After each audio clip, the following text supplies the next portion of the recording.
Okay friends, ఈ video వచ్చేసి మనకి బనానా తోటి బర్ఫీ అండి. సో ఇది వచ్చేసి లెఫ్ట్ ఓవర్ బనానాస్ ఉంటాయి కదా, దాంతోటైనా చేసుకోవచ్చు, లేదంటే బనానా తోటైనా చేసుకోవచ్చు. ఇంకొకటి అండి, మనకి పిల్లలు కొంతమంది పెద్దవాళ్ళు కానివ్వండి, పిల్లలు కానివ్వండి తినడానికి ఇష్టపడారు. పిల్లలు అయితే చాలా మట్టుకు నేను చాలా గమనించా, చిన్నపిల్లలు అయితే చాలా మట్టుకు బనానా తినరు. అలాంటి వాళ్ళకైతే ఇలా చేసి పెడితే చాలా చాలా బాగా తింటారండి, ఎందుకంటే ఇది స్వీట్ కదా, చాలా ఇష్టపడతారు. ఒకసారి అయితే ట్రై చేసి చూడండి. ఇక్కడ వచ్చేసి గోధుమ పిండి తీసుకున్నాను. గోధుమ పిండి తీసేసుకొని, ఒక కప్పు గోధుమ పిండి తీసుకున్నాను. గోధుమ పిండి తీసేసుకొని మంచి నెయ్యి వేసేసుకొని, ఒక 2 స్పూన్స్ నెయ్యి వేసేసుకొని అందులో వేపుకున్నాను.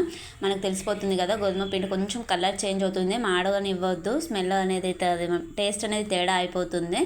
సో అందులో వచ్చేసి అండి హాఫ్ కప్పు, ఏ కప్పుతోటి అయితే గోధుమ పిండి తీసుకుంటామో ఆ కప్పుతోటి హాఫ్ కప్పు బొంబాయి రవ్వ తీసుకొని మళ్ళీ వేపుకోవాలి అండి. సో తర్వాత వచ్చేసి అందులో మనకి బనానా ఉంటుంది కదా, అరటిపండుని ప్యూరీ లాగా చేసేసుకోవాలి, మిక్సీ పట్టేసుకోవాలి, ముక్కలు చేసేసుకొని ఆ మొత్తము బనానా ప్యూరీని అంతా గోధుమ పిండిని బొంబాయి రవ్వని కలుపుకొని వేపుకున్నాం కదండి, అందులో వేసేసుకోవాలి.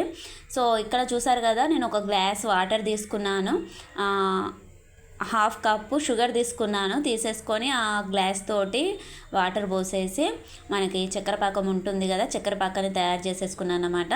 సో ఇక్కడ చక్కెర బదులు మీరు బెల్లమైనా తీసుకోవచ్చు, పిల్లలకి హెల్దీ కూడా. మనము పెద్దవాళ్ళకి కానివ్వండి, పిల్లలకు కానీ బెల్లం అనేది చాలా హెల్దీ కదా, కాకపోతే నాకు తినరు కాబట్టి నేను చక్కెరే తీసేసుకున్నాను. చూసారు కదా ఎంత చక్కగా అయిపోయిందో. సో ఇప్పుడు ఇందులో వచ్చేసండి మనము చక్కెర పాకం చేసేసుకున్నాం కదా, దాన్ని ఇందులో మెల్లమెల్లగా పోసేసుకుంటూ ఉండలు లేకుండా కలిపేసుకోవాలి. కావాలనుకుంటే ఇందులో మనము కుంకుమ పువ్వు ఉంటుంది కదా, కుంకుమ పువ్వు వేసుకోవచ్చు, కొంచెం కలర్ అనేది డిఫరెంట్ వచ్చేస్తుంది. దాంట్లో మళ్ళీ కొంచెం పైన నెయ్యి వేసేసుకుంటే ఏంటనంటే అంటుకోదు, చాలా చక్కగా వచ్చేస్తుంది. సో నేను కుంకుమ పువ్వు వేయలేదండి, ఎందుకంటే క్వాలిటీ అనేది కరెక్ట్దో కాదో తెలియదు కదా, ఎందుకు రిస్క్ అని చెప్పేసి వేయలేదు. పైన ఉంచే టూటీ ఫ్రూటీ వేసేసాను. చల్లారక కట్ చేసుకోవచ్చు మనము, లేదనంటే ఇలాగే హల్వా లాగైనా తినేసేయచ్చు.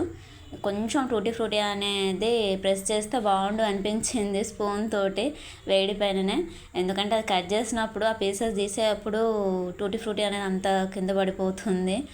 సో చూసారు కదా, చక్కగా వచ్చేస్తుందండి చల్లారిపోయాక. మనకి ఏమంటారు, మన స్వీట్ పేడ ఉంటుంది కదా పీసెస్, అలా వచ్చేసింది అన్నమాట. టేస్ట్ మాత్రం చాలా చాలా బాగుంటుందండి, ఎందుకనంటే మనకి గోధుమ పిండి హల్వా తెలిసిందే కదా, బొంబాయి రవ్వతోటి కూడా హల్వా తెలుసు, అందులో మనం బనానా యాడ్ చేసాము. చాలా ఈజీ రెసిపీ, చాలా హెల్దీ రెసిపీ కూడా. పడిపోయాయి చూడండి, ప్రెస్ చేస్తే బాగుండు అనిపించింది వేడిగా ఉన్నప్పుడే వాటిని. సో ఓకే ఫ్రెండ్స్, బాయ్, ఉందాం ఇంకా మళ్ళీ మరిన్ని విషయాలతోటి కలుద్దాం, మళ్ళీ మరిన్ని వీడియోస్ తోటి కలుద్దాము. ఛానల్ని సబ్స్క్రైబ్ చేసుకోండి, పక్కనే ఉన్న బెల్ ఐకాన్ని ప్రెస్ చేయండి, మేము పెట్టే వీడియోస్ మీకు